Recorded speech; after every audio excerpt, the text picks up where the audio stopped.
All right, guys, welcome back to this week's episode of the Game State Podcast. Today we've got our normal co-host, TuneablePower, and Made Unranked. We've also got a special guest with us who has made his own game. He's developing his own game. He's working on it now. You can play it now. We will put the link down in the description so you can try it out and give him your feedback. Mr. Gweebs is with us. Also, we will be putting all the links to his socials in the description of the video if you want to check him out. He's also a Twitch streamer. And would you like to tell us a little bit about yourself? Sure. Well, I go by Gweebee online, so we'll go with that one. And Sorry. My favorite games to play are actually FromSoft games, and I am a Sekiro hitless runner. I am actively doing that, and I try to get it done as much as possible, but sometimes there's not enough time or patience, honestly. I grew up playing platformers like Sonic. Sonic was one of my favorite games as a kid. So, that's my gaming background. All right. I'm also an astronautical engineer. Hell yeah, dude. Man's a genius, guys. He's an Yeah, absolute honestly, that's beyond my understanding. Yeah, we'll be getting into the game that Gweebee developed later in the podcast. But we're gonna start off with something new this week. On this day in gaming, guys, we've got some things that went down on August 7th that I think we should bring up. Like, for instance, on this day in gaming in 1985, Game & Watch widescreen Tropical Fish was released, the handheld dedicated version. In 1987, on this day, was the day that Rad Racer was released on the NES.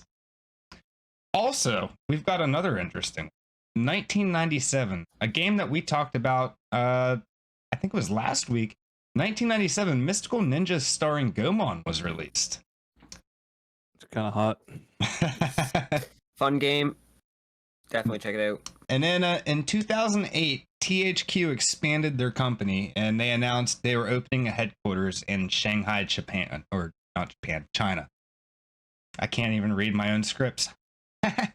but anyway, guys, that's this day in gaming. That's what's happened on August 7th throughout history. At least the notable things. A lot more has happened on August 7th. I mean, guys, just go play Rad Racer, get into Ferrari, and fucking just get some dubs. Get some dubs. It's not Horizon, but it'll do. It's a classic for sure. It's on the NES. It's probably not aged well, but As if what the not Game & at Watch all. did. Game & Watch is an absolute abomination. Okay. Hey man, at least it led to McDonald's putting, their version of the Game & Watch in Happy Meals for a long time. Well, they shouldn't have. They absolutely shouldn't have. But we got a lot to talk about today, guys. One, we're going to be doing a tier list of all of the 3D Mario games, all of them. We're gonna give all of our opinions. We're gonna rank them. We're gonna put them in the tier list, and it's gonna be an average based. So, like, say Toon ranks one game an S, me and Mate rank it a C, and Weeby's like, "Fuck that game, it'll be a C." So it's gonna be like a collaboration tier list. We also got some big stuff going on with Square Enix. They're bringing games over to Xbox, specifically one in particular that we'll talk about. We got a trailer for Bomb Rush Cyberpunk, which it looks really cool. It's the successor to Jet Set Radio, so we're going to talk about that a little bit. There's also some big Metroid Dread news regarding sales. And then, like I said, we're going to talk about Gweebee's game. We're going to talk about his development process and what he went through to make it. And we're going to tell you guys where you can find it, so you can try it out and give him feedback. He needs feedback. We've all played it. It's fun. It's hard. I'll give you that. It's hard, guys. Guys, it's hard, but That's it is an fun. understatement, but it is fun. It is fun. And then, like always, we will end with your game deals of the week. So let's get into the tier list. Let's get the 3D Mario games going. What's the first one on the docket? First one on our list here is going to be the OG of the 3Ds. So we're going with Super Mario 64. who would like to go first? Because I'll gladly do it. I mean, if you're putting yourself out there, you All might right. as well. All right, yeah, you're right. You're right. All right. It's S tier. that was the first 3D. That was the first time any game took a step into that 3D land, that 3D dimension, and did well. It is like what started it all for 3D games, and it is still one of my favorite Mario games to this day. So, in spinning Bowser around and hitting the bombs and the never-ending staircases, and like I'm recently learning the 16-star speedrun challenge, where you have to do the backwards long jumps up the stairs and all that stuff, and there's the bomb skip. Such a fun game. I played it. I did all 120 stars when I was a kid. I did it recently, a couple years ago. I beat it on stream maybe a year ago, and then now I'm learning speedruns, and I'm just having a blast with it. S tier. I disagree. All right, well, if you're throwing yourself out there, you better be able to back up that claim. Go ahead, boy. I'm not going to put it as an S tier, okay? I mean, I love that game. I have so much nostalgia for it, playing with my brothers back in the day. It's the first 3D Mario game. I mean, it was the definitive N64 game to get back then, okay? It was. It was literally like the launch release, wasn't it? But you play Mario games that have came after it, and I'm sorry, it's not going in the S tier. The controls are an abomination. The graphics are fucking terrible, and they're just some of the ways to get the stars are just complete trash. But back in the day, it was awesome. I give it an A tier, just because all nostalgia I got for it. It goes in the A tier. It's not aged well. The game has aged horrifically, but like fine milk. it gets like fine milk. It gets an A for me. On another topic, we discovered a mod for the game yesterday. The game Only Up. Apparently, there's a mod for Mario 64 where they made like a whole Only Up version of Mario 6, and it looks a lot of fun. I'm probably gonna do it. I mean, I've got it downloaded. I'm going to play it.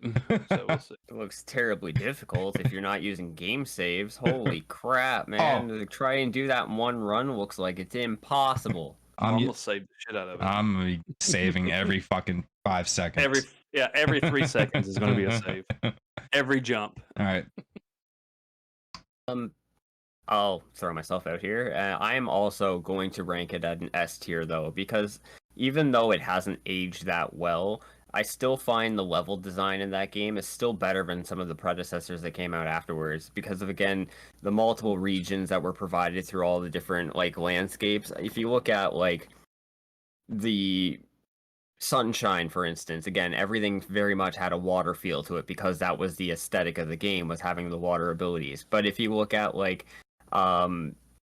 Odyssey, obviously they did provide different regions as well, but I found that Super Mario just had so many different ideas behind where you could go by simply jumping through the painting. Yeah. It made up for the inability to be able to kind of control your camera as well as you do in these later games. I don't know how anybody could say that it's not S tier, because of just how much it is the building stone towards those later games. I do think that it's just, if you're gonna play a 3D Mario and you ask anybody from the 90s, early 2000s, they're always gonna say, well, that's the best Mario game if you're not playing a 2D platform.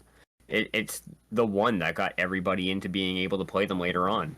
The Switch wouldn't even be able to hold a candle. I don't think that the even the controls that are available on Odyssey, with the throwing of the hat and everything, while it does add another layer to the gameplay loop, it all still reminds me of just playing 64 with updated graphics. And you could go back and play it without the controller on an N64. You could do what you guys are about to do and, play the emulated version with a controller that's more modern. It would feel easier and better and more comfortable without having to play it on the giant Y.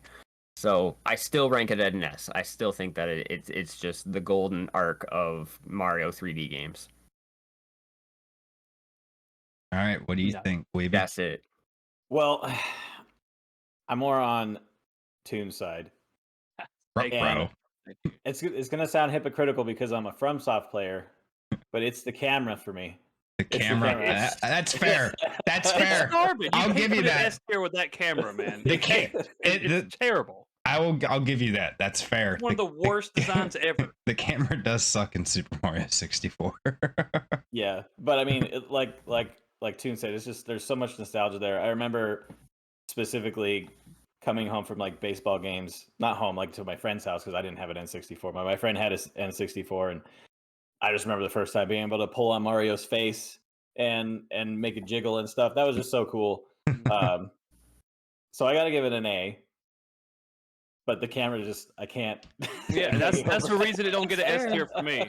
It's fair. the camera's an abomination. Yeah, the graphics I can get over, but the camera I just can't. No. So you guys gave it an A. We gave it an S. Where do we put this? An A+. Maybe plus. A for now, and we decide once the tier list kind of wraps up with the rest of the games, and we'll go over the decision again. That's fair. I like that. Let's go with A for now. All right. Next on the docket, we're moving up in the years, but again, we're right around the corner of the next system. So we've got Super Mario Sunshine. I guess I'll go first again. I mean, I was going to say I'm happy to go. I don't care. I can go. go. Go ahead. Go ahead. One of you guys go. So with Sunshine, I'm gonna still say like it's still very much 64, but like I said, you get the new jet, like water jet on the back, and you're brought into the context of having to wash off all your stars, and you have like all these new capabilities with the water techniques. It's good. I still feel like it's not as good as 64. So for me, I'm gonna rank it at a B myself. But I can imagine there's going to be some movement on that one. I can see he's not happy about this already. But it's a great game. Like, again, even like on the visual side of things, they did up the graphics quite a bit from the 64. So you can definitely get a better feel for Mario's like denim. You can see all the little textures that they were able to add, and the assets that were used for the environments were a lot more poppy, and it's much more like of a happier style game. As far as the story goes, I don't care as much about that one as I do as 64. Again, like 64 very much feels like a Mario like 3 or 1, where it's a pretty straight idea of what you're doing. You're going in a straight line, level, get to the princess, defeat Bowser along the way a couple times. With Sunshine, there was more going on with it, but I felt less care for it overall. All right, I'll go next. So what tier are you giving it? B? I'm going with B myself. All right. I'm going to go and say I like the game. I didn't actually play it when it first came out back in the day. I literally finally just played this game a couple years ago. Definitely a graphical improvement from Mario 64. I felt like going around and cleaning the shit up was more of a chore than fun. I didn't really enjoy that so much. I'm gonna have to go with it's hard because I compared to some of the other Mario games, it's definitely better than some of the other ones. So I'm actually gonna give it an A because it is fun. I did complete it, so that says something. Usually if I don't like a game, I don't complete it. So Fair enough. Oh, okay. Mario Sunshine. Take me to Delfino Palace, right? I mean, whatever the hell. Right now. That's it. Just Delfino. take- It's Plaza. Just take Plaza. I don't know why I said Palace. Plaza. Take me there right now. It's the I same will play thing. that game right through right now like it's no tomorrow. I love it. Between your little paintings, you just jump through a paint splot. Same damn thing. It's got this same exact thing as Mario 64 with better graphics, better puzzles, better mechanics, better everything. The game is just straight up better than Mario 64 in every single way. Even the Bowser boss fights were better. Other than around in a circle and throwing him out of a fucking spike ball. That was lame. Gotta admit. I mean, for the Much first better. 3D Mario game, or first 3D game in general, though. but if you were talking about nowadays, man, and no, Back in No, the day, that was the best they could come up with. no, even the Mario World Bowser was better than throwing him at a spike ball. Come on, man. But Come that on. Mario World wasn't a 3D game. It don't matter. It don't matter. If you're gonna make a 3D game, at least make the boss fight interesting. I thought it was interesting. The stage was falling apart, tipping sideways and shit, and you had to throw and time it right. That was fucking fun for a 3D game. I mean, I loved Mario 64, but not that part. I did not like the Bowser parts. But everything was just better. I'm not giving it an S. I don't think it deserves an S because, like Nex said, the cleaning up was a fucking chore. It was. Yeah. So it gets an A. It gets an A, but just because of the cleaning up. But you got to admit that game spawned Splatoon. There would not be a Splatoon right now if it wasn't for Mario Sunshine. That game, I believe Splatoon that. was right. It was instead of making Mario Sunshine 2, they made Splatoon instead. You gotta believe there's gonna be another Mario Sunshine at some point. I don't think so because I think they're just going to keep going with Splatoon instead. I don't think so. They'll stick with Odyssey 2, maybe. Yeah, they're going to stick with Odyssey. All right, so we got. Gweebs. What do you think? I think I'll give this one an A. Just the camera fix alone is good for me. But I like the they tend to try to kind of innovate a little bit with each new 3D Mario game. Mm-hmm. With the jetpack, there was something new there, and yeah. So I'll go with the A there.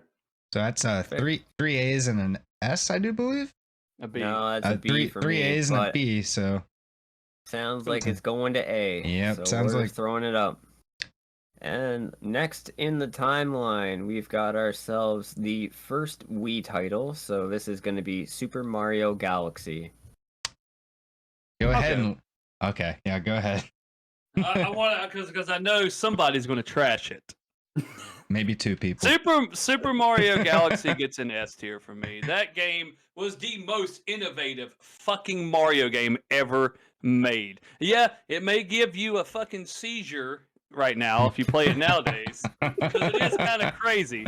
But back in the day when you played that game, dude, it blew my fucking mind that I could do all this stuff in Mario. I'm talking about between motion control of getting the bits, the star bits, between the warping back and forth to try the puzzles were fucking phenomenal in that game. And then it's just like the boss battles were fun. The Loomies were fucking amazing, and the side quests. Not only did you you had so many side quests. You can create new planets. The game is top fucking tier. I've beat it like 30 fucking times in my life. It's an S tier. All right, I'll go next. I'll go ahead and I'll give you the fact that, the puzzles and, the gameplay was fun. So I'm going to give it a C. And the storyline. Ugh. But I'm giving it a C because of one, it is a mind fuck. It makes you dizzy, and it actually gave me headaches trying to play that game. And two, motion controls. Fuck those. The star bits. Yeah, I don't care. Fuck that. I shouldn't have to use the motion controls to collect those things. You don't have to. You can collect them yourself. You can, but they put a lot of them in places where you couldn't. Is that it? Yeah, go ahead. I'm giving it a C. Solid C. I am even going lower. No. Mario Galaxy is straight up a D tier game, and that is because of the inability to be able to play it half the time. The fact that you play 20-30 minutes into it, you find yourself getting motion sick because of the upward and downward travel on these planets. The motion controls being very fidgety, considering it was not the Wii U, it's the Wii. So the motion bar was rarely ever working unless you were in a super well lit room. If you played that game at 8:30 at night, there was a damn good chance it was gonna point you over in the corner of the room where you're not even in. And then on top of the fact that you get sick playing the game, you can't barely get the star bits because your motion controls don't want to work. They did introduce some really cool characters, I will say, the fact that you do get the Rosalina bits and you get some more lore behind the Mario Kingdom, sure. Yeah. But overall, if I'm playing a game and I'm getting sick playing it and I have to take breaks between, my sessions because I'm not able to play it, I get an eye ache from visual stimulation overdrive. And I've played tons of games that have that kind of a issue. So I'm not going to say that it's the only game that I've ever had with this problem arise, but that one specifically and the time of it, and wanting to be able to play more of it but having to be like, no, I can't do this anymore, I'm gonna go throw up because I can't fucking focus, well, then the game's gonna be getting a lower tier. Unfortunately, it's getting a D tier. Yeah, you're going to get so much hate for that, bud. All right, keep it bring it going. on, baby. Bring on the Smash me in hate. comments. Well, I think Tunable must have copied my list because I'm going with S tier on Galaxy. I really, Dude, it's really just like fucking Galaxy. superb, man. I loved Galaxy. I didn't. I Damn. understand the motion sickness thing, but I didn't get that. I didn't even think about that being a factor because it just didn't affect me that way. But I just loved it. I love what they did with the gravity. I like the motion controls where you could grab the little bits and stuff, and yeah, just all the things that you could do in that game were It was great. literally the most innovative fucking Mario game made. Yeah, it just I- went out of the water and literally was fucking amazing. Like, Yeah, I fucking thought the C&D, same thing. Get the fuck out of here with that. All All Told right, you he was gonna be continue. upset. All right. Continue. So we got a C, a D, and 2 S's. So I think that puts us at what? Between B and A? And probably an A. I would assume an A as well. Yeah, just yeah. based on the average. We're gonna have to go through all these games again because they're all getting A's. All right. No, we'll give 64. We'll give it an S. I can allow it to have an S if you want to give it that. So, we'll move down the timeline a little bit further. So, we're almost getting towards those 3D titles. Now, we got the continuation. So, there's the sequel, Galaxy 2. Go ahead. For me, it's the same as Galaxy 1. Same thing. I'm going to give it a C as well. Me, I'm going to give that one an A because they used more motion control in it, and that's what knocks it down. The game's good still, but it was really not much different. So it's going to get an A just because they used too much motion control in it. That's it. I'm actually going to give this one a C. Mostly because of the fact that they did some camera work between the initial and the secondary, so they ended up making it so that it wasn't such a pain in the ass for those that were finding the motion sickness and the stimulation overdrive. So it did make it a bit more manageable to play the game without having these interruptions to the gameplay loop.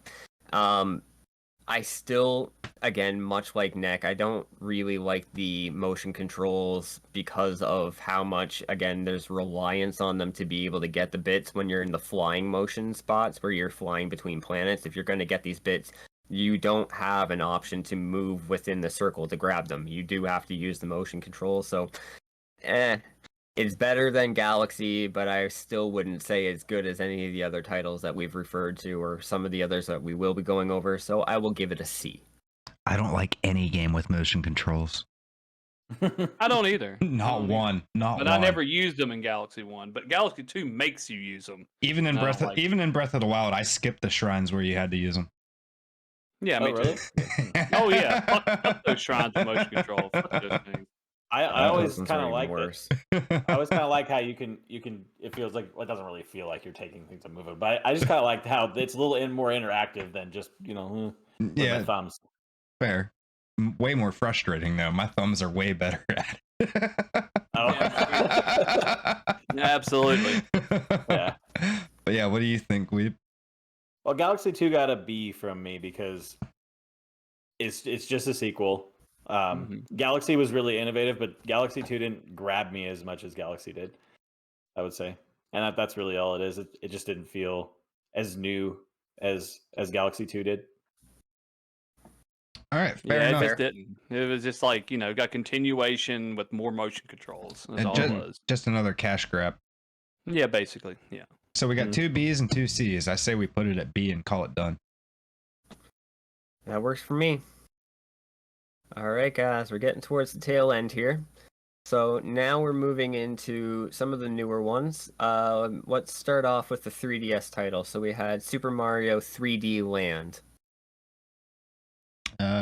Would someone that played it like to All right, start it so off? Super Mario 3D Land, I actually played it with my son today. He wanted to play it, so I was in the middle of playing A Link Between Worlds, and he's like, I want to play Mario on that. And I was like, all right, so I cut it on. All right, so I give it a B, just because it's kind of a half-assed version of 3D World. It's graphically not there. It's basically the same game. Okay. 3D World's getting an A, as you can tell. It's just the half-assed version's getting a B. It's basically the same thing. I mean, you got some, the only reason it's getting a B is because, like, you could just touch the screen to make your extra power-up come up on the screen. So you got that little touch screen down there. So you go, if you have an extra cat suit down here, you can just like tink and click it, and it'll appear. So instead of hitting like the button and stuff. So I mean, it's a good game, solid game. B. See, I haven't played it. I'm gonna trust what Toon said though. I'm also gonna give it a B because when it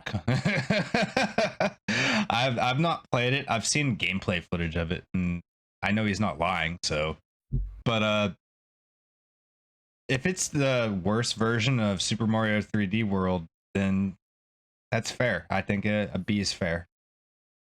Because honestly, when we get to that later, I have an opinion on 3D World. So B for me.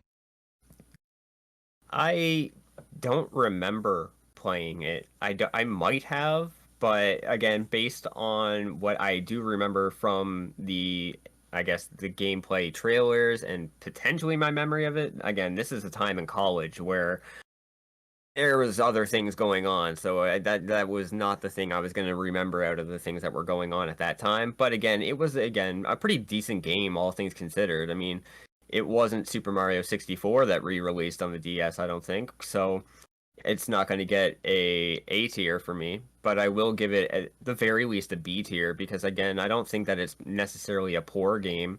It just doesn't hold up to the releases that came out on the Wii U later on because the Wii U just offered a bit more to that game when it came out. So I'd give it a B. It's still a good game. It's just not the game I would go to if I had a choice out of all of these games. All right. All right. Well, I like the rest of, or most of us haven't played this one. So it feels kind of lame to just kind of piggyback on everybody, but I'll give it a B as well because of what you guys are saying. But Hop that just on, feels buddy. lame. Hop on. Hey, dude, it's a Hop on. solid. For its time, it was a solid port of 3D World for the 3DS that you can take on the road with you. It was solid. For this one, guys, we're just taking Toon's word for it. It's a solid B. I've played every Mario game made and beat him. I've beat every Mario game made, so you just keep going down the rabbit hole here. If it makes you feel any better, Gweebs, you don't got to call it piggybacking, man. Just call it backpacking. So we'll throw that up at a B because it seems like there's no objections to it, and we'll move into our semi-finalist here. We've got the Super Mario 3D World that we've just been comparing it to, so you go ahead. All right, correct. Is this 3D World for the Wii U or 3D World plus Bowser's Fury for the Switch? It's for the Wii U, but I mean, if you wanted to tie in with the Bowser's We'll tie Fury, it all I in. wouldn't say that. We'll tie I wouldn't say all that's those poor in. anyway. We'll Go tie it ahead. all in as one game. Since we're tying them all in, Bowser's Fury was fucking stupid. I did not like it. I'm not going to hold it against Mario 3D World because of Bowser's Fury, because the original Mario 3D World's an A. Game was fun as shit. It's not getting an S because there's not much innovation to it. It's just a 3D puzzle platformer. I mean, you got the cat suit. That's the reason it gets an A. Because the cat suit. The cat suit is fire. That thing right there is God mode of the game, basically. You want to keep that thing the whole entire time. And I like some of the puzzles, and it's a good game. I love it. It's not S tier, but I've beat it twice now, so you get A. See, I would say it wasn't innovative in the fact that you could do multiplayer, but the multiplayer wasn't that fun. It was more hectic and chaotic than it was fun. So I'm also giving it an A. It's a really fun game. The level design's fun. I really liked it. I enjoyed it a lot. I still play it every now and then but I'm playing it in handheld, but I ain't playing for stream or anything like that. That's just a me for fun game before I go to bed. Yeah. But yeah, like a lot of the little mini games and stuff in it, and the level design especially is what got me. Is like they did a lot of work on that level design. Like that wasn't shoddy work. And like when you got to the end of the game and like the challenge levels, that shit wasn't easy. Oh no, they're not. No, it wasn't like your classic Mario game where they just any little boy or girl out there could beat it. Like you had to be good at what you were doing to beat And those levels. collecting the stars too, and trying to get all those into stamps. Yeah. Oh, buddy, good luck. And being someone that likes a challenge in a game, like Gweebee, I like the From Software games. I love, and yeah, I love a challenge in a game. So like, yeah, that's why it gets an A for me. I actually think that this one ranks above it. I would classify this as an S tier game because of, like you mentioned, the multiplayer and how hectic it becomes.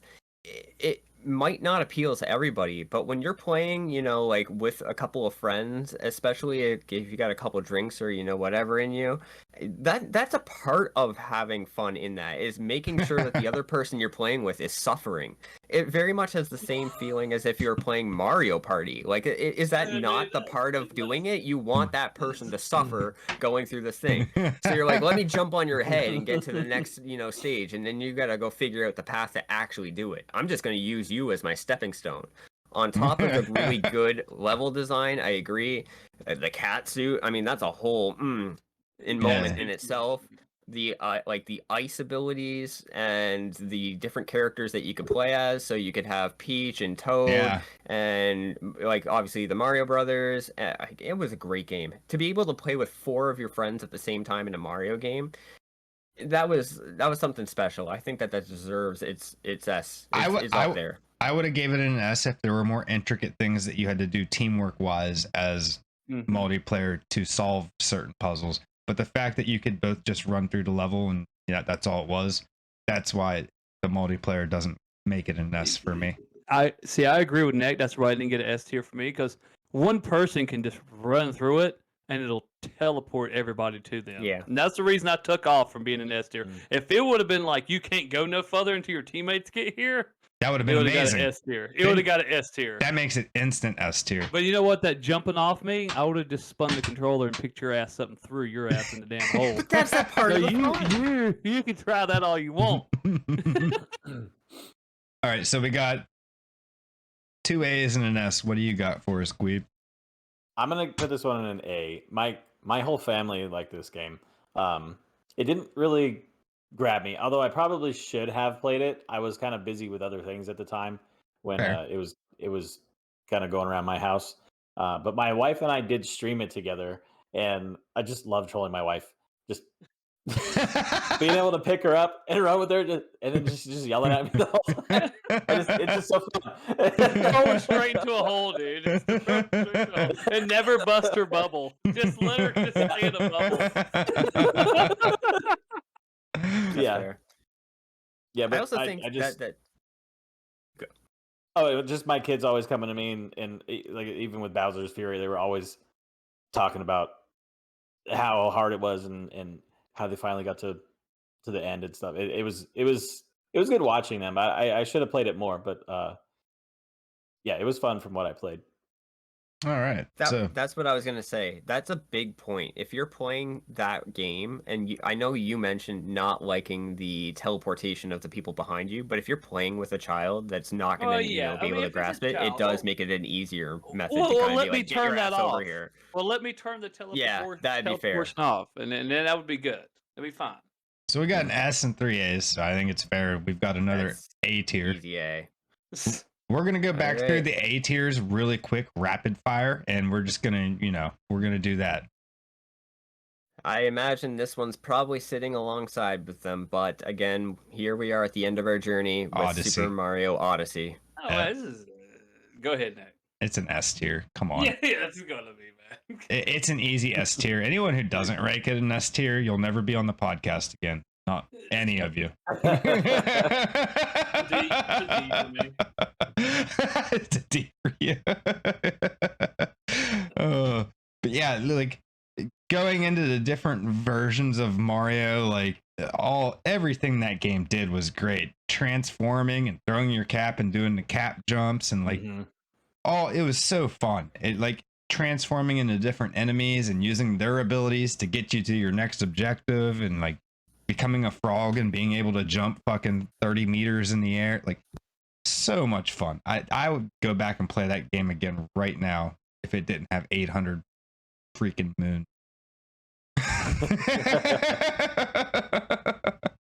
But yeah, S tier all the way. That's S tier. Yeah, it's S tier, guys. It's a 100%. I've never had much fun playing a Mario game since Super Mario World until I played Odyssey. That game was innovative as fuck. Like, I mean, the hat. Used to the jumps I used to do, jumping off the hat to make different jumps and stuff, and spinning and then jumping off the hat was insane. And you could turn into a T-Rex, by the way. I mean, come on now. I was just going to say that. You could be a dinosaur in this game. You could be you could be whatever you want to be. You're an electric. You're just a ball of electric in this game. I mean, I loved it when you went through a pipe and then you came out and it was like Super Mario 1 graphics. Yes. Yeah. Like, that was sick. That was really cool too. And it had the 2D part. It had 2D Mario in it. I mean, it's the definitive 3D Mario experience. Like, it's the best. 100%. Hard to argue with you guys because honestly, like it's definitely an S tier game. Not only the like cappy jumps, different abilities you would get throughout the game with the different absorptions you could go through, but even on top of that, like the collection of coins didn't always mean you were just going to get extra lives. You'd actually keep your coins over time and get different skins and the different worlds you would go to. The different worlds were really diverse too. They were like when you went to the city and stuff, like that was really cool.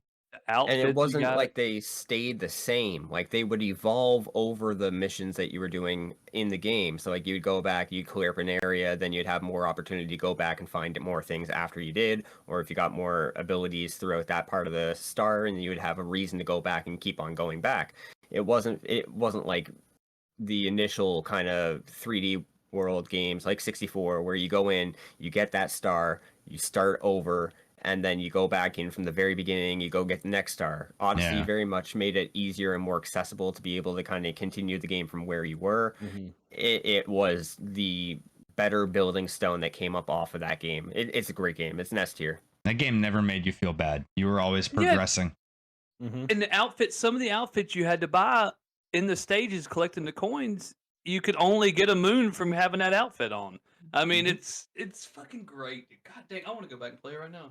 All right, so Mario Odyssey S tier. All right, we're gonna quickly. Gweebs does not explain to what he thinks. All right, Gweebs, rank it S. It's S. I love the hat mechanics. Just like I said with Galaxy, the reason it was an S because it's so innovative and new. Just that the fact that you could use your hat to do new platforming was just so cool. And then you could be basically whatever enemy you wanted as long as it didn't have a hat on, I think. You could stack the Koopas and that was fun. Yeah, it was just stacking the little Goombas. All right, so S tier for me. We're going S tier. One definite S tier for sure. All right, so going over our rank from bottom to top right now, we go from B tier with Galaxy 2, Super Mario 3D Land. We move into our A tier, which is going to have 64, Sunshine, OG Galaxy, and Super Mario 3D World, which is on Wii U and Switch. Yeah, anything you guys want to change? I think Mario 64 goes up in S tier. If anyone... Give Mario 64 an S tier. I mean, just for the pure fact that I put so many hours into it because I loved it so much when I was a kid. Okay, just put it in S tier. I don't think it's the best, but it deserves an S tier. Other than that, I think everything else is fine unless anyone else has objections. And that you can throw the penguin off the side of the map and not feel bad about it. Yes, exactly. That's why it gets an S tier. If anyone has any objections to any other A tier games and wants to move them, feel free to speak up now or forever hold your peace. And the list is final in 5, 4, 3, 1. Beautiful. Nice. All right, guys. That is our tier list for Super Mario 3D games. We'll do this again with maybe another series. I don't know when. Probably not going to be happening anytime soon, but if you guys like it, let us know down in the comments. Like and subscribe to the video. Go follow us on YouTube or Spotify. And comment. Tell us a game series you'd like to see, like Metroid or Zelda or whatever you want. We'll do a tier list. I mean, Gweebee likes From Software games. We could do a tier list of that. Oh man. I'm not going to be good at that one, guys. We're all getting D's. We're all getting D's. But we've been running a little bit over on time here, so we're going to get moving on to the news for the week. We got Square Enix releasing games to Xbox. They're actually in talks of releasing several games to Xbox and continuing their relationship with Xbox. But the main one that is getting released right now that is in the works is Final Fantasy 14. Yeah, who cares? I don't. Well, I mean, let's be honest. I mean, you don't care about Final Fantasy 14, but Square Enix working with Xbox is no, huge. I care about that part because they need. And it's weird. Is it not weird that after the Microsoft Blizzard deal goes through, Square Enix is like, "Hey, we'll work with you now. Hey guys, can we jump on that train?" But It's not exclusive though. No, it's not exclusive. But Square Enix is still an independent company. They never wanted to release hardly any games on Xbox. They hated them, and now they're all of a sudden, oh, we want to work with Xbox. It's whatever. I'm not gonna play 14. Ain't it like a monthly payment? It is. It's like a World of Warcraft I'm never type. going to play it. Never going to play it. But I like it how they're going to release new games to it. Like they will not be a Sony exclusive, hopefully no more. And because I want to play 16, it looks awesome. I want to play it. Yeah, like that. This is just a start. Final Fantasy 14. Yeah, because they said in an interview with what's his name from Xbox that they want to move forward and get their games over on the Xbox platform as well. Well, that's good. About yeah. time, So man. so it's good news for Xbox. They're losing money, not. And it's even better news for Square Enix because now that company is just putting their games on every platform. Steam, Switch, Nintendo. Switch and Nintendo are the same thing. I'm an idiot. Microsoft, PlayStation. Nah, dude. Nah. Switch ain't made by Nintendo. Switch is made by Neo Geo. What are you talking about? Yeah. I think as far as priorities go for Square Enix as a whole, given their financials, I mean, they don't have to release on Xbox. They've already had a very good ecosystem laying out on PlayStation over the course of the last 15 years. Nintendo. They have tons of games on Nintendo. They don't have to, but the fact that they are trying to does put a good perspective on the company as a whole, at least for like PR. Because again, like you can tell, like there are going to be players that are restricted by the fact that mom and dad only bought them one system for Christmas and they can't get over and play this title. So to get it at a later point, at the very least, obviously if we look at like the exclusivity deal that's being put forward for like 16 or 7 when it was. Again, like it does impact some gamers that are going to be more implied to be like, well, go get a PlayStation. But not everyone's going to be able to just go out and get one because of the market shortage back during COVID or the just sheer cost of getting another console. Like if you're lucky enough to get one, sometimes like that's what you're playing with on this generation. To have them bring across these games at a later point, maybe even see them come to Game Pass, it does offer a lot more opportunity for gamers as a whole. So I think it's a positive thing at the end of the day. It's also a really good thing for Square Enix. I mean, that's money in their pocket at the end of the day as well. Money. So I mean, like whatever, as long as everybody is a winner, I don't see the problem with it. Yeah. I mean, me and Mate talked about this earlier. Is like if all these gaming companies would just get along, they could all make more money. Mm-hmm. And that's kind of what Square Enix as a company is doing right now. Instead of just releasing on PlayStation and Nintendo, they're like, well, let's dip our feet into the Microsoft water too, you know. And I mean, Microsoft's been out since 2001, dude. They've had plenty of time to dip their feet. See, I just don't get why all of a sudden they're like, "Hey, I mean, I don't let's think dip our feet." there probably wasn't any specific reason, honestly. It was probably just, you know. No, I've read that Square Enix and Microsoft didn't agree, and now they're agreeing for some reason. But hey, it's whatever. I get more Final Fantasies. I don't give a shit. That's Well, you great. got to understand, Microsoft's probably, you know, they just got their nuts off after getting that deal. So like now they're like, oh, we'll give you whatever you want. I mean, and you're probably right. They probably did go to Square Enix and was like, "Hey, do you want this lump sum of money here?" Oh, yes, we do. We'll take it. We will take it. I mean, once you make a big deal like that, you're like, fucking, we're fucking rolling. Let's keep it going. I'm just ready for Diablo 1 to be on Game Pass so I can play it again. But yeah, we could see a lot of games Love that coming. game. We could see like Dragon Warrior quests and stuff like that coming to Game Pass now. We could see Final Fantasy VII remake. We could see like you said, Final Fantasy 16. Yeah, the deal's exclusive, but it's only for a year. So you know, after a year, that could go on Game Pass. You never know. I hope. But we're gonna move on. We got a successor to Jet Set Radio. Have you guys played Jet Set Radio? Of course. The game is like the paint, like Iconic. again, it's just like the paint of my childhood, man. Yeah. Like that's a big part of the reason why I started liking skating, EDM, and skateboarding, rollerblading, all at the speed of light. Of course, Game Yeah. is fantastic. Yeah, speedy baby. so we got a game coming out. They released a trailer S for tier. it. It's called Bomb Rush Cyberpunk, and it looks it's not graphically impressive, but it has that style that we're used to, that Jet Set Radio set like the mood for, and with all the doing the graffiti and like you got bikes, you got rollerblades, you got skateboards, you got jetpacks. Like it looks like it's gonna be a whole lot of fun, and like from the gameplay footage that we saw in the trailers, I think we have 2 trailers out right now. I'm probably gonna have to play it.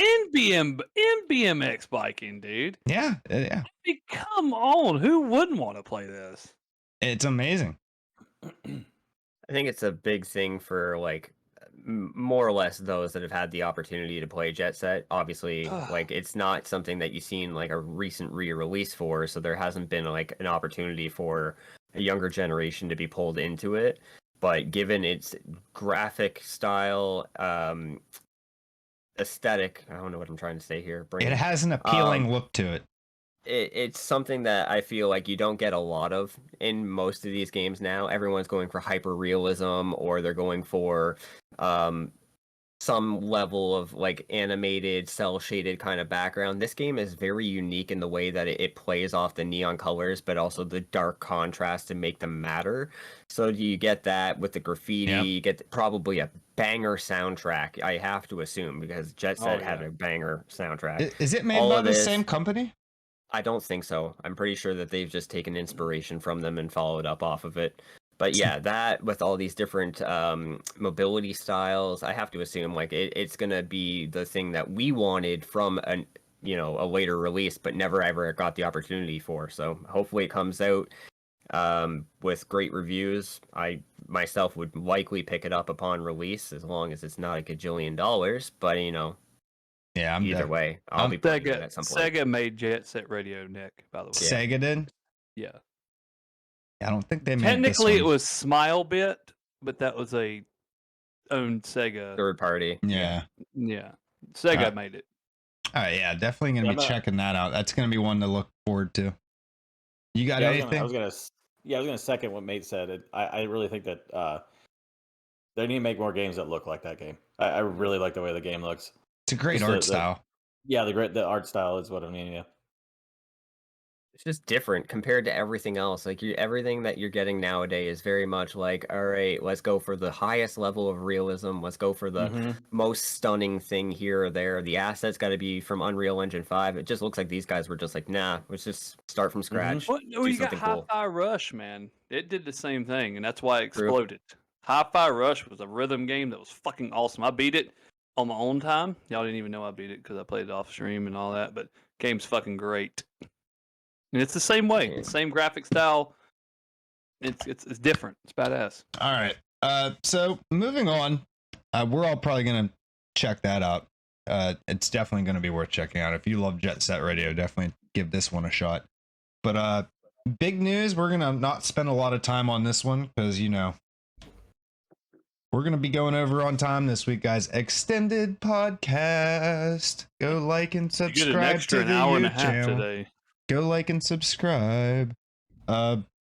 And comment. But Metroid Dread eclipsed the $3 million sale mark, and now it is the best-selling Metroid game of all time, Why wouldn't it be? which is really good for the franchise. It really lets the developers and stuff like that know that people still love their 2D Metroid games, and they're gonna keep.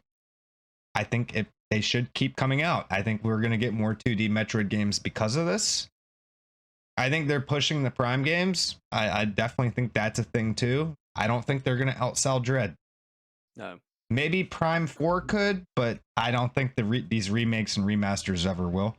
But yeah, over $3 million in sales, and or maybe it's 3 million copies in sales. Maybe I got that wrong. But it's the best-selling Metroid game of all time. I'm a big Metroid fan. You guys got anything on that, or? I mean, if you played Metroid Prime, and you'll understand why it sold 3 million copies. Not Prime, Dread. I mean, why the frick? If you not played Metroid, I always get Prime in my head because everybody always talks about it. And I want Prime 4. I want Prime 4, and I'm just want a Metroid Dread 2. Yeah, that'd be just amazing. give me a part 2 of that. That Dread game was fucking fantastic. Have any of you guys played Returnal? It was a PS5 exclusive for so long, and I didn't get a chance to play it. And now I think it's on PC, and I still haven't got a chance to play it. But I definitely want to play it because it's got like that Metroid Prime feel to it almost. Yep. Yeah, I was gonna say that. I looked at the trailer for Metroid Dread because I haven't played it yet. Because, like I said, just between all the stuff that I've been doing, I haven't. But I love Returnal so much, and it gave me Returnal vibes. I really want to play it now. It does look really fun. Yeah, it's got a cool counter mechanic. Oh, it's so good. You'll love it. You will not be disappointed, my friend. You will not be disappointed. But we're gonna get on to Gweebee's game. What's the name of your game, and tell us a little bit about it. All right, so the name of my game is Peccatorium, and I'm building it as a precision platformer. And this is because, like I said earlier, I grew up playing Sonic and Mario, and it's just kind of a natural choice for me to make a game like that. But my goal with it was to create a difficult platformer with some fun combat. The current state that the game is in is a pre-alpha demo on itch.io. There will be a link down in the description. We'll send you right there. Yep. The goal of this demo is to test out the mechanics and get some feedback. I really want the game to feel good because that's the essence of a platformer. A good platformer is it feels good to play. Doesn't matter how hard it is if it sucks to play. Yeah. I want to cut out as many of the deaths that I can that feel like it's the game's fault. I really, really don't want the player to feel like the game screwed them over. I really want it to be I messed up, and I really want to push myself to continue and just learn these obstacles, learn this path, and get through it. Yeah, it's important. So the mechanics. Yeah, it's important to make the game, make it feel like, oh, I died because I messed up, and it wasn't because of the game. Yeah, that's what I love about some games. Like some games will do that, and then some other games get that totally wrong. But I don't want to bash Celeste because I played it on a controller with an analog stick, and it really wasn't meant to be done that way. But I felt like I was pointing the stick in the right direction, and it just wasn't going the right way. So Celeste often made me mad because I felt like it wasn't my fault. But I really liked the game, and I feel like if I played it on keyboard and mouse, I might end up liking it even better.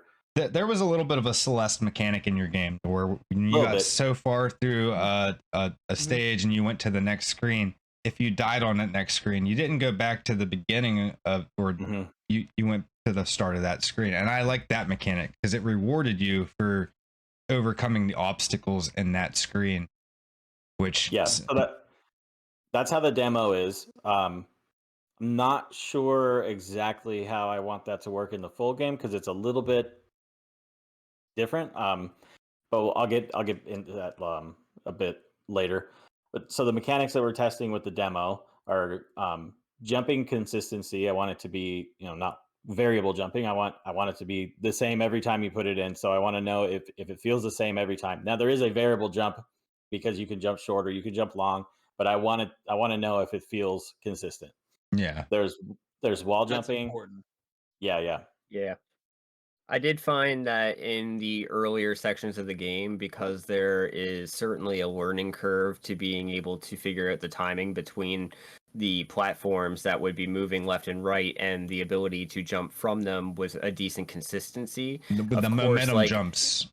yes. Mm. So within these jump patterns, like, again, there's obviously going to be a learning curve if you're first coming up to it. But by, like, again, the later portions of the game, when I was, I would say mid lengths of the demo, I did find that, like, after I understood how they worked and why they worked the way they did, I found myself more consistently making my jumps in time and then timing out my mantle grabs that would, if anyone goes to play the game, there'll be a mantle grab so you can pull yourself up off of a ledge. So having the time signature of being able to get off of the moving platform through the momentum jump, time my position in the mantle, was something that is much like Dark Souls when you're trying to time out your patterns between bosses, when you're having to figure out when you should be rolling, when you should be backstepping, when you should be dodging. All of these things are not going to be done in your first run of the boss unless you just miraculously run into god level tier like gaming.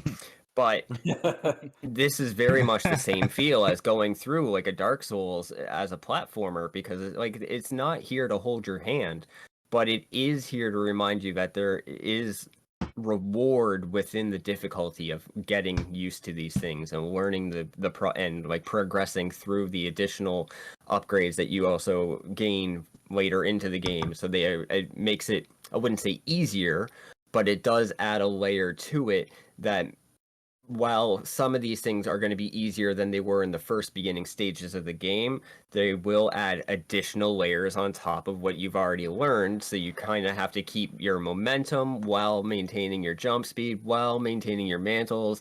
It can become a bit at the end, but again, at least by then you're so used to doing it, it doesn't feel like it's too much to handle at once. It was a really rewarding experience overall. Yeah, I'm really glad that you said that because it's exactly kind of what I was thinking when you fight a boss in a Souls game or in Sekiro. You're there to learn the attacks, and if you get through the first time, you most likely just got lucky. Yeah, you just Or had luck you've on your already- side. Yeah, or you're overpowered, but you can't really be overpowered in this game. Or so- can you? True.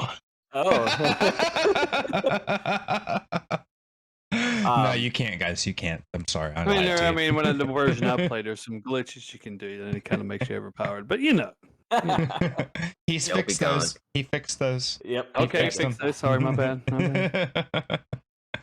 bad. So along with the jumping consistency, I'm testing it with wall jumping and double jumping as well. Not sure how many people got to the double jumping section because the last room in the wall jumping section is I still die a lot on that room when I test it out. So no, I don't think I got to no that harm room. on. As somebody that Yeah. spent 15 and a half hours playing it, I did get to the part where I did have the ability to do the wall jumping and like the ability to stick.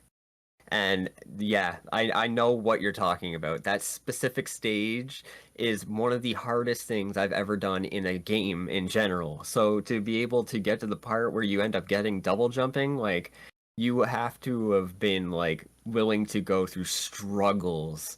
But again, it was worth it. It was hard, but it was worth it. I never felt like when I was going through it that there was a point where like this is impossible. Like, you cannot do this. It was always just a matter of addicting. time. Yeah. It is addicting. God You almighty. can't help but just give it one more shot.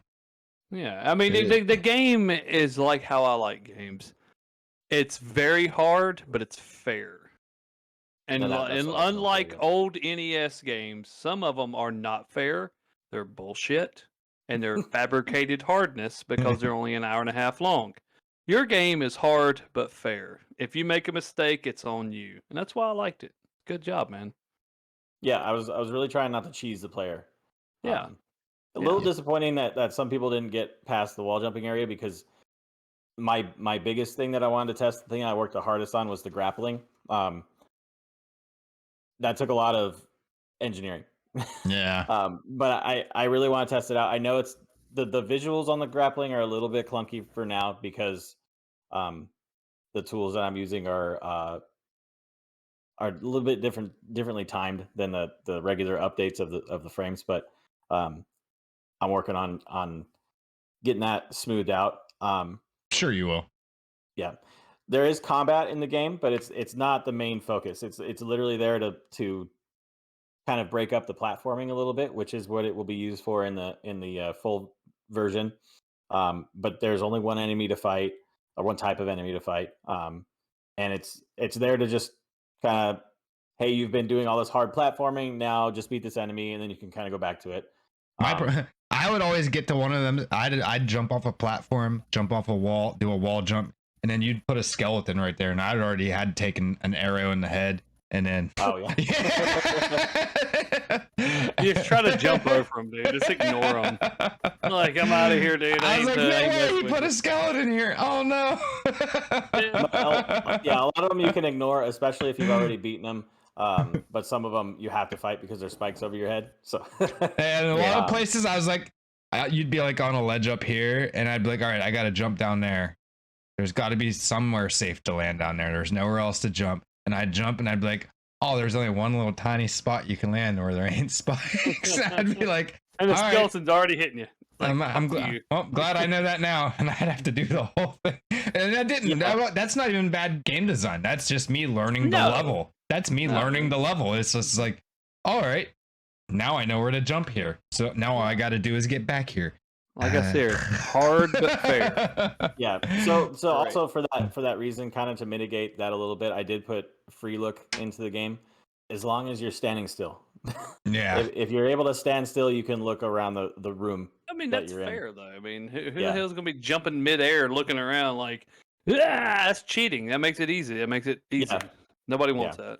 I had a blast I would playing also say, I got to the part where specifically- I was doing the wall jumps. I don't think I got as far as mate. with the I got as sections far as that mate. did have the skeletons, there were points though where like I would be fighting them, and like there's a dodge mechanic, like you can roll away from them. I tend to play through suffering, as I do with some of the Souls games as well, where I will sacrifice myself a little bit to take a hit to make sure I get in extra hits. And I often did that with the skeletons. So instead of just being like, here, let me get away from them and maybe dodge away and go back and smack them so I can maintain my health, I would just rip through them. And then when I get to the sections with the arrows or with the spikes, it would absolutely require perfection, because if I get hit one time, that is it. That's what makes it fun, because it makes it so every time you start, you have to be perfect. Mm-hmm. Yeah. And there is the roll away. You can either roll away, you can get out of the way using the roll, or you literally can just roll into them, because there's iframes. And I wasn't good at that. So other than the gameplay, let's get into like development. Like, how did this start? Like, where did it all begin? I've always got this feeling, and so does everybody else in the Sekiro community, that they're not making a Sekiro 2, and I'm pretty sure they're not. We all want it, but they're not going to do it because it didn't sell as much as Elden Ring. Yeah. I mean, we've it was been just waiting. kind of a project game. Yeah, we've been waiting on Bloodborne 2 forever. I don't know if we're ever Yeah. getting it. Like, they take their most innovative games, they build a huge fan base, and they're like, just stick with what you got. Yeah. And so I was just thinking, if somebody's going to do it, maybe it'll be me. I'll make a Sekiro 2 one day. Now that this has nothing to do with this game has nothing to do with Sekiro 2, but that's kind of how I got into wanting to be in game development, and being an engineer, especially nowadays, I have to know how to code. And so I love physics. I love creating things. I like coding. I'm not great at art, but my brother is pretty good at it. So he's the one that did all the art in the game. there's going to be a lot more more diversity in the art of the game when the final version comes out. But I thought this would be a good starting point. Learning how to make a really good platformer, a really fun platformer, is going to help me in the long run with making better games down the line with fighting and stuff like that. So I'm gonna be honest. For your first game, you did a really good job because you had me, Tunes, and Mate and VC sitting here for hours playing it. I mean, if you got us three hooked playing it, dude, it's doing something right. Okay. Especially when it comes to Tunable, because Tunable will play a game for 15 minutes, and if he doesn't like it, it'll go back to the shelf and never see the light of day again. It will. So I mean, whenever me and Mate first played it before Tunable did, we were like, Tune's gonna think this is an abomination. He's not gonna play this. No, and see, I liked it because it was hard but fair. See, Jump King's not hard but fair because that's what I'm equivalent it to. Jump King is this complete fucking garbage, and the mechanics are garbage. Everything about the game is garbage. This is a fun game that it's like any other platformer back in the day. If I learn it and I keep playing it and I learn what I did on my mistakes, I can do it. Mm-hmm. And that's what I like about it. I think it's a different genre of game altogether. I think Jump King is a fucking abomination. Maybe it is abomination, but I think it's more of a perseverance game. Like, keep trying, and then this is more of a, like he said, hard but fair. Keep trying. No, I don't want to keep trying. The game's fucking stupid. I was like, I deleted it off. I paid $18 for it and fucking deleted it off my hard drive. I was like, these perseverance games are doing well right now. Like, only up. They're doing well right now. Well, at least Only Up has like good graphics and like looks fun. Okay. I'm pretty sure they just took all the assets from Unreal Engine 5. Yeah, they did. They did. I mean, at least you can like look at shit while you're doing it. What are you looking at in Jump King? A fucking a blob? I mean, but you guys remember how when we were kids, you would go to your friend's house and they'd say, "Oh, let's play this game." And then you would talk about it after school, and then some kid would be like, "Oh yeah, I beat that game." Like, no way you beat that game. That game's too hard.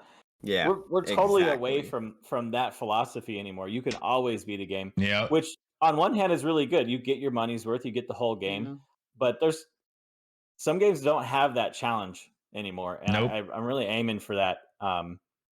That's what I love about games. I love a good challenge. That's good, man. Like my original gold Zelda cartridge I got back there.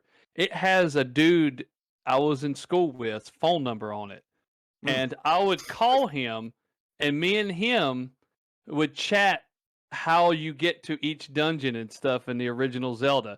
And I had his number with his name on it. I still got my original cartridge. And like, I thought about calling that number and have my house phone, but it's still on there. It's crazy. All right, guys. Peccatorium. The link will be down in the comments if you guys want to try it out. Do you have a place where people can give you feedback? There's a comment section in the game's page, and I think that would be really good because having more comments on your page seems to get things more attention. So the more feedback I get on the page, the more attention it's going to get, and then the more feedback I'll get. So help them out, guys. If you like the game, please comment. I've got future goals for the game as well. There's going to be some Metroidvania style mapping, some RPG elements, and more complex combat. And there'll be 4 times the content of this demo in the real game. So it's going to be much bigger. Yeah, and I am working on getting controller support. It's a little more complicated in Unity than I hoped, but I'll learn it and I will get it out there. But for now, it's mouse and keyboard. But yeah, also.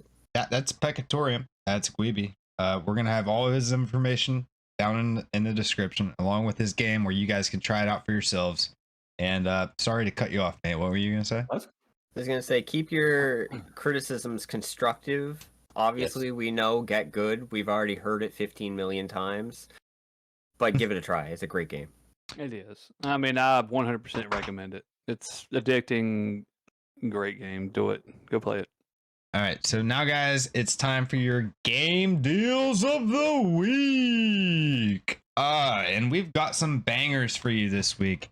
Who would like to start? Did you bring one, Gweeb, or do you have I one? did. I do have one. Oh, would you like to start? Sure.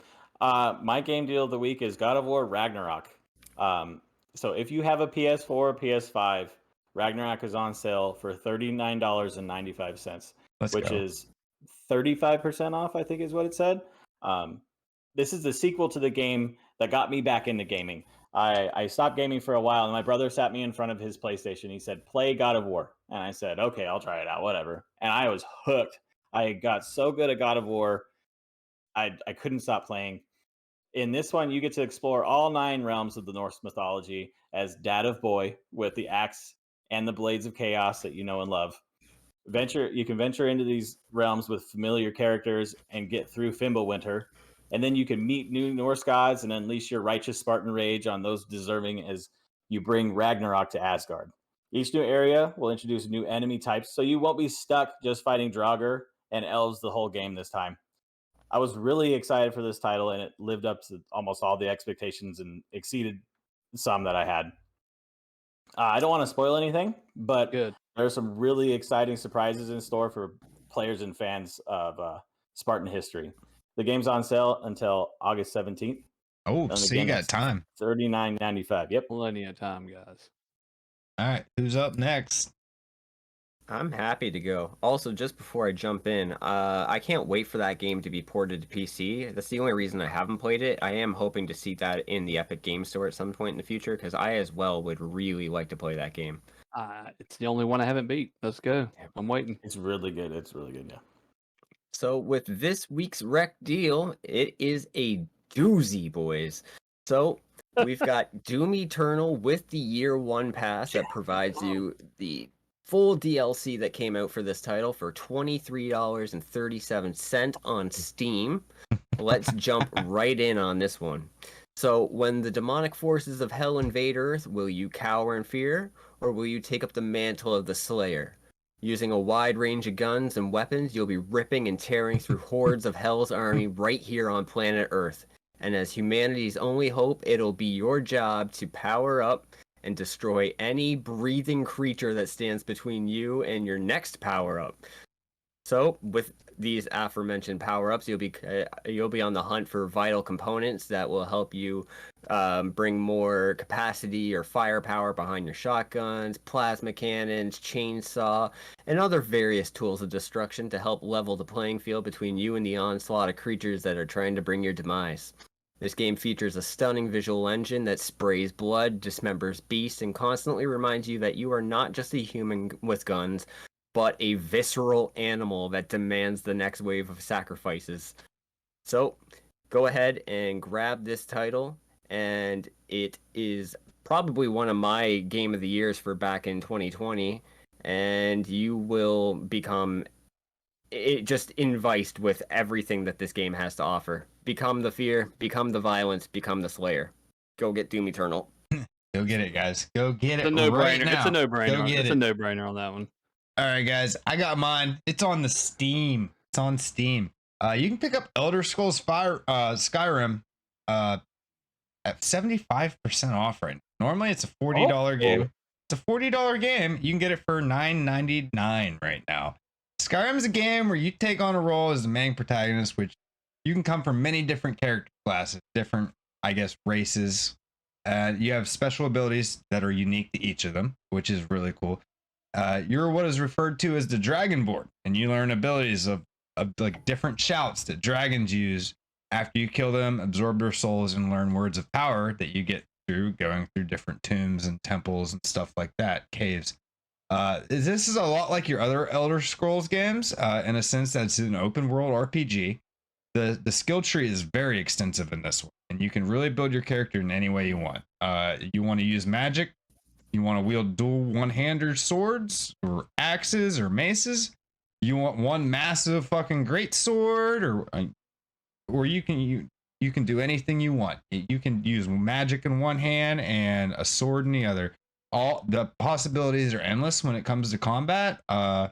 So for $9.99, this game is definitely worth picking up. If you like open world RPGs and like just getting lost in a game for countless hours, tons of side quests, tons of missions to do. Like the main storyline is actually good in Skyrim. It's pretty decent. You're getting more than your money's worth on this one. And also, if you want to spend maybe $10 more, the anniversary edition is also on sale, and it comes with all the DLC, more quests. And if you get it on PC, it comes with the improved graphics, the ray tracing, and all of that. So for $20, you can get that, or for $10, you can get the base game. It's definitely a game worth picking up. I still go back and play this every once in a while to this day. This game has aged very well, and it's definitely a steal. It absolutely is. It's a gem to Not this to earth. mention the bajillion mods you can get for it too. Yeah, and the mods. Yeah, the mods, yeah. All right, guys. My game of the week comes on the Xbox, and at a staggering $3.99 at 90% off. And you know I'm a fighting guy. It's Injustice 2. $3.99 for Ooh. Injustice 2, guys. If you're a DC connoisseur like myself, and you know the DC universe and read the comics since you were a kid, this is a no-brainer. It has about every character that you can think of in it. You could play as the Flash, my favorite. You could play as Blue Beetle. You could play as anybody, as you want. And as far as fighting goes, it is, if you're a Mortal Kombat fan, it is basically DC Mortal Kombat without fatalities. And I love the first part. I've played hundreds, probably 1,000 hours into Justice 2. And I can't get enough of it. I go back and play it all the time. It's like Killer Instinct to me, and I'm an avid Killer Instinctor.